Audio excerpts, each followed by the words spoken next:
Hey, Karan. It's kind of late. What's going on?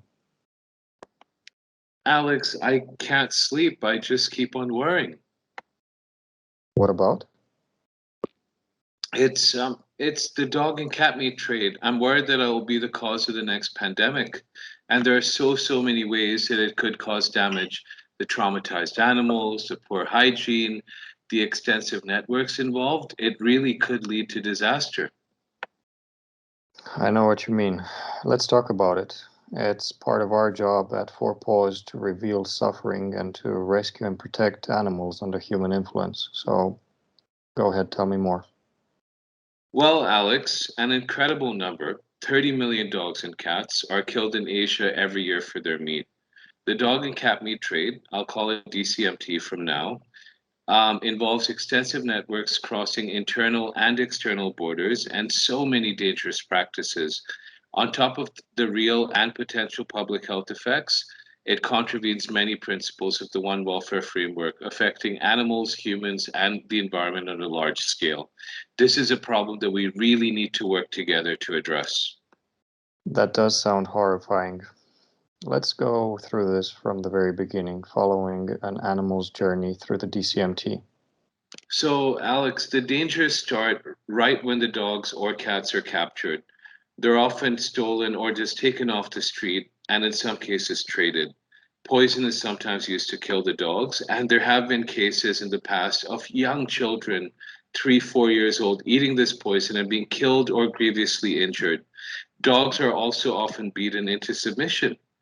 Dogs are sometimes taken off the street right in front of their owners, which in turn has led to vigilante justice and fighting, which has resulted in deaths of thieves and owners and undermined social cohesion.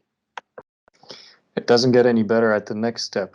Dogs and cats are then packed together in small cages with barely any space to move and transported for long periods of time, often days, and over thousands of kilometers, such as with dogs and cats going from the south to the north of Vietnam and often being transported across borders.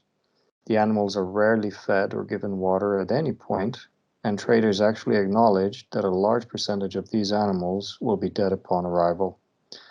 All these conditions lead to immunosuppression, facilitating pathogen transmission and mutation. And it gets even worse when they stop, either right before being slaughtered or for aggregation before further transport. The holding stage often goes on for days, with the animals packed close to other species in some cases. Again, food, water, and space are completely absent, further compromising the animals' immune systems and allowing pathogens to mutate, recombine, and potentially novel diseases to emerge. Slaughter is nothing less than a living nightmare.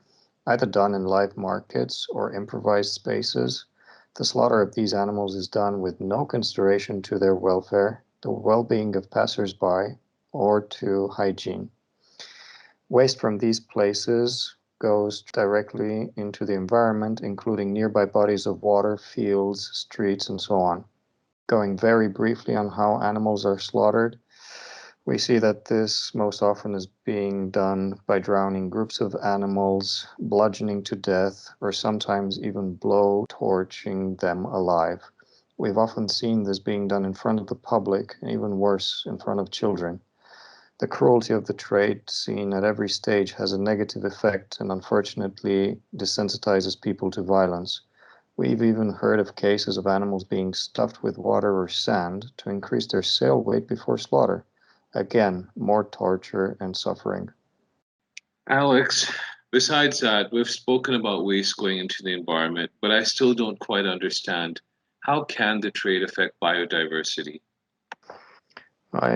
As we've mentioned, there are no hygiene practices whatsoever in DCMT slaughter places. On the one hand, the waste from the trade, like blood and parts of carcasses, result in runoff spilling into nearby water or soil. On the other hand, flies, rodents, and other animals are attracted by this refuse and may then carry potential pathogens, either existing or novel, to other species such as farm or wild animals, essentially functioning as vectors for disease.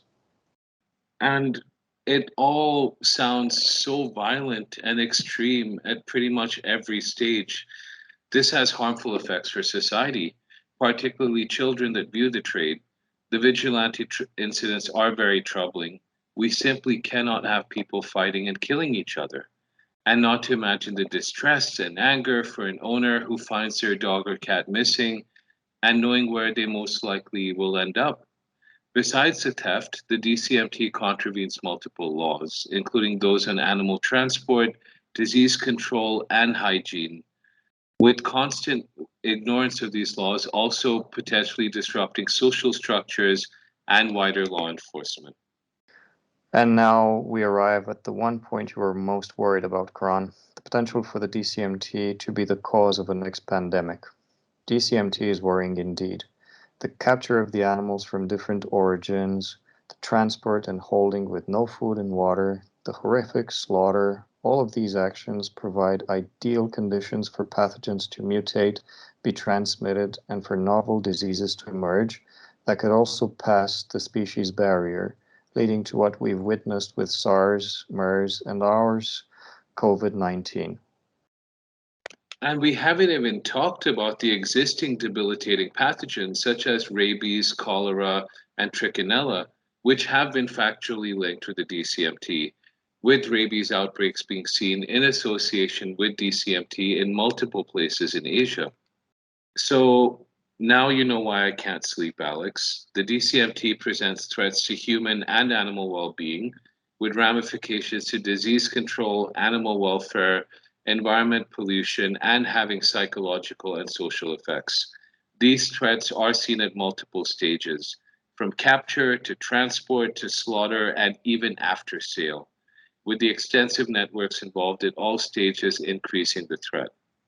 The very nature of the DCFT and the fact that it depends on illegal activities at so many stages means that regulation would be close to impossible and really would not effectively address any of the threats we've talked about. Ending the trade is the only way. We must work together for this. Thanks, Karan. No, I can't sleep either. But thank you for listening, guys. If you're interested in learning more on how DCMT violates the One Welfare principles, as well as finding out more on other posters by Paws on One Welfare related issues, please go check these out. Thank you once again. Thank you, guys.